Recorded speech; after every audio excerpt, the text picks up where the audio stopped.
There's a certain level of respect that we should all have for each other, because I don't call none of these men out of their name, even when I do not agree with what they are saying, because half the time, sometimes I believe that they're chatting shit. Who is Lucas to say my opinion? And I feel like for a long time, he's been able to get away with being rude and disrespectful based on the fact that he doesn't agree with what we say. This is a debate show. You may not understand, you may not agree, but the whole point is to understand each other's perspective. So the OG cast have finally returned, and we have so much to get into. Hey, I'm happy everyone is here. Exactly! May God guide us during Amen. this topic. Hey guys, it's Muradi. Hope you guys are doing well today. If you haven't already, click that button for daily and consistent content. Daily and consistent. And if you haven't already, click that button and obviously do subscribe. What are you guys waiting for? I have no idea. Quick disclaimer before we do get in this video, please do not go send hate to anybody involved. It's a waste of your time and your energy. Please do not go send anybody any hate involved or mentioned within this video.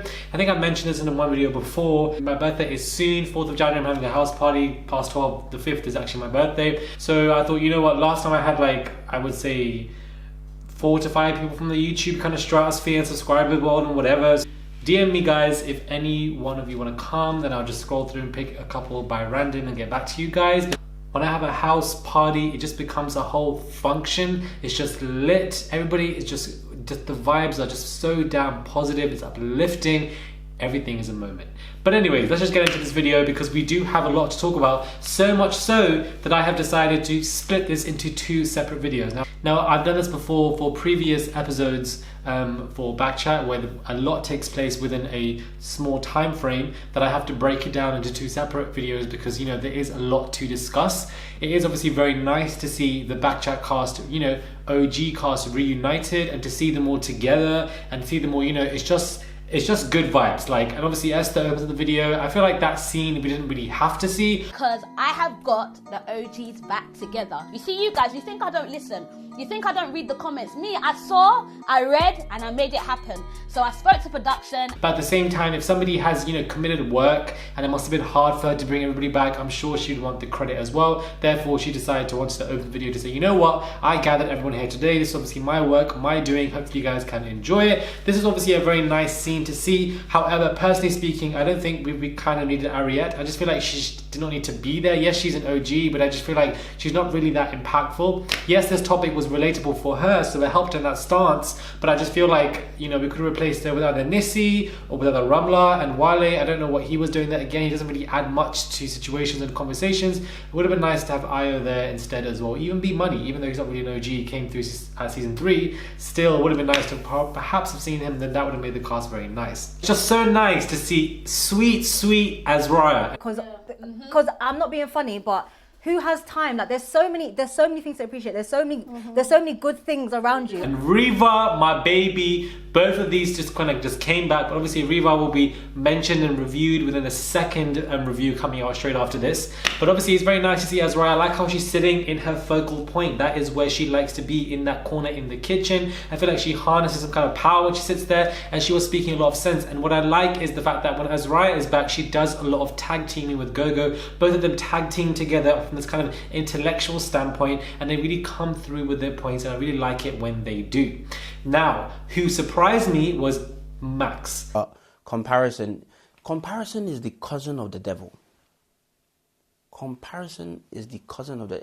You're actually killing yourself. Max surprised me to a whole new level. I feel like he has definitely shown growth and development, and he's come through with such importance when it comes to age and how that became the premise of this kind of topic, and that there is going to be subjectiveness when it comes to cultures, and that some people would say that at this particular age you must marry, and some cultures wouldn't really press it as much. So, you know, these type of questions that are debated, I feel like they already shoot themselves in the foot when they use these questions, because these questions are doused in its subjectiveness. They are doused in it, so much so that would lead to everybody coming from different points of views, and all the different points of views are right, or they make sense, but they're just coming from different stances, different subjective kind of perceptions. So I feel like these type of questions can be a bit of a dead end sometimes, but at the same time, I'm just very nice to see the fact that Max has grown a lot. He's still wearing his suits, child. I don't know what he's doing with the AirPods, but you know, let him live, let him do whatever he's doing. But he did really come through and he dominated the room, which I feel like was definitely a surprise for me. I just did not see that coming.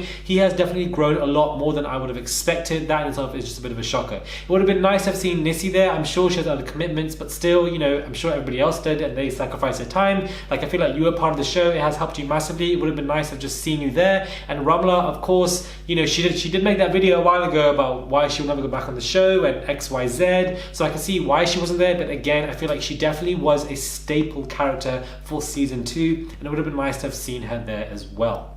Now, speaking of Azariah, what she was mentioning that really resonated with me is that whoever you date or however you choose to date is how you see yourself or what you want to see in yourself, and that is just an entire reflective kind of stance. And that in itself I felt like was a very important point, because people don't really realize that this takes place at a subconscious level. That when you are going to date somebody, when you want to, you know, are interested in somebody or whatever, it's more so reflective of what you want to see within yourself. And I do personally believe that when it comes to relationships, the sole best definition of what a relationship is meant to be is when two partners are trying to make the other person the best version of themselves. They work together to make the other person the best person that they can definitely be, hit their targets, their goals, consistency, be sustainable, work hard, have a good kind of, you know, determination. This is what a healthy kind of relationship is, alongside being communicative and compromise. The word compromise was only mentioned in the latter part of the video. That in itself wasn't really, you know, mentioned a lot, and I feel like you need to compromise with somebody. If both of you don't want to compromise, then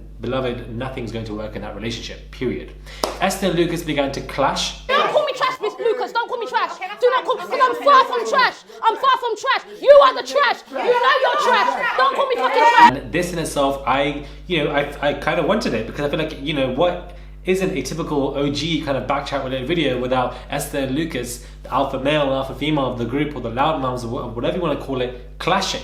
And, you know, it kind of brought back the old teas. If you see them two clashing, you see Azariah giving, you know, a bit of a tired look from it, and the boys are kind of really over it. So obviously he's calling her trash, and she's not liking it because she's taking it personal, and she's very upset with the notion of being called trash. And obviously she's going to defend herself, and she definitely did. Yeah, you are trash. Bring out your service history. You're trash, bro. You're trash. What do you mean?